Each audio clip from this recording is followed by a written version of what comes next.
All right, you're able to share. Okay, great. So, the topic of my talk today is walking reflective meditation.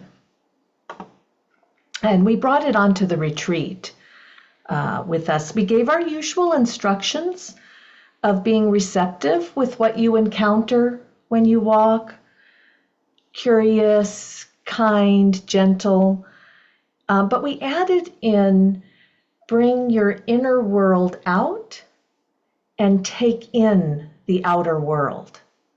So it's a really different feel than a sitting meditation with your eyes closed, because both are going on. This inner and outer are much more fluid.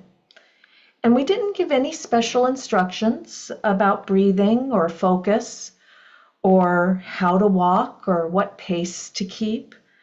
We kept it really loose. So I journaled a few things afterwards, and so did many people on the retreat. And a lot of the journaling tended towards poetry or snippets of things that we remembered or that came up. So I'm going to bring in some of those reflections and try to pair a few photographs with them. So on retreat, trees looked human. Their branches like bones. The above ground story of connection hides the understory of interconnection. How comfortable I feel with them. Mountains and trees being my element, fields turned into Buddha gardens. Here's where I'm going to share something.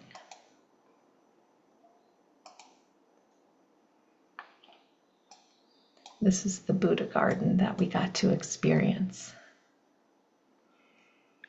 My eyes catch the smallest detail of color. A ladybug moseying along a plant stem, and a little delicate blue stick that flies. Really, I move closer and it flies to another plant. I didn't expect that I would see something I've never seen before. How often does that happen? My friend walked by just at that moment, and the impulse to rush and tell her. Exciting news. I do, and forget about the silence. But how much did it matter at that moment? Let's see. I'm going to keep her up for a while. Okay, the memory of walking meditation in my neighborhood back home. When we did it at the online retreat, my smiling and nodding at neighbors with a few friendly words. No big announcement that I'm doing walking meditation here. My home, which I love, where I walk on a world of concrete, which is something I don't even see here at the retreat. My friend came back to let me know what this blue stick could be, this graceful flying blue stick, a damsel from the course she took on dragons and dragonflies and damselflies. And I like the name damsel, and there's no association of damsel in distress.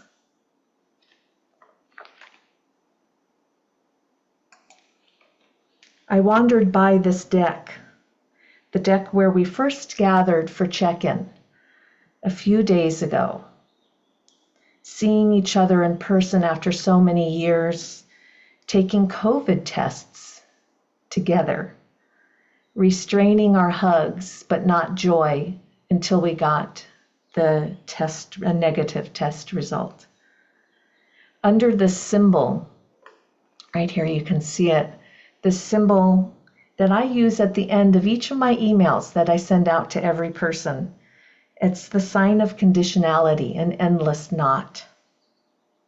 And as I walked by the empty porch in that walking meditation, I realized how much it held. Excuse me, Linda. It's Yeah? Judy. We're not seeing a change in the photos. If you're changing them, we're Oh, still in the Buddha garden. Thank you. Okay, let me see what I have to do for that because you really need to see this damsel. Okay, one sec. Linda, it's Susan. I think you need to stop sharing each time and bring up a new one. You know what? That is the technology. Okay. Let me get to her. Let's see how I do that. Okay, this isn't going as easily as I hoped. One moment. Here we go.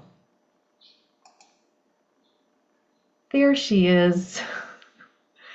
You can see her. And she's a her to me, okay? All right, and then I will show you the porch. Okay, I'm going to stop the sharing, and I'm going to share one more time. And this is the porch where and can you see that? Okay. I love this picture because it just shows the reserved for handicap, the wash buckets, the broom, and under it all is this conditionality symbol that means so much to me. And it's something that I use, multiple times a day. Okay. Okay. So now I'll finish my talk. That was most of the reflections from the walking meditation. But this is what I tagged on, is that as I age, I can't hold on to my experience in the same way.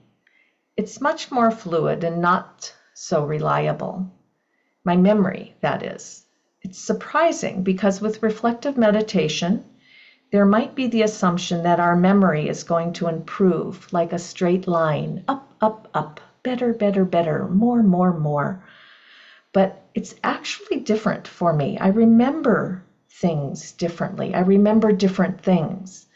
Remember more my awareness or lack of awareness, or the way I feel about something, or the way it affects me. The influences that I have on others, that they have on me, on the world, the decisions I make, and the way I put things together. It's much more in line, my memory, with ethics and with care. But this is something I want to highlight. I can't always keep the same level of awareness or memory or consciousness. And it really strikes me, I can't always keep that same level of awareness or memory or consciousness. And this ideal hides softly in my experience. But reflection has been challenging it. And aging also has been challenging it. Though I forget to take my purse or my keys or, etc., I do know how I feel about it when that happens. And that it's been in the direction of feeling more kind and curious about that, rather than what I used to fall into of how stupid, because that was something I was raised on. That was in the milk that I drank, the water that I drank when I was growing up. I don't know if you remember Chicken Soup for the Soul, the 80s new age self-help era. It was really big in my generation. And they used to give us these exercises. And one of them was go into a 7-Eleven. And yes, 7-Elevens were like Starbucks those days. And ask the cashier, where is the 7-Eleven? Wait for the response and take the look that they give you. And so I really had a phase in my life where I would do these kinds of exercises, push myself to do these kinds of exercises. But now the aging process is its own exercise. And I'll take the challenges as they come. I don't need to go out and create more. So I'm going to end here. Thank you for playing along with me with the photos this morning.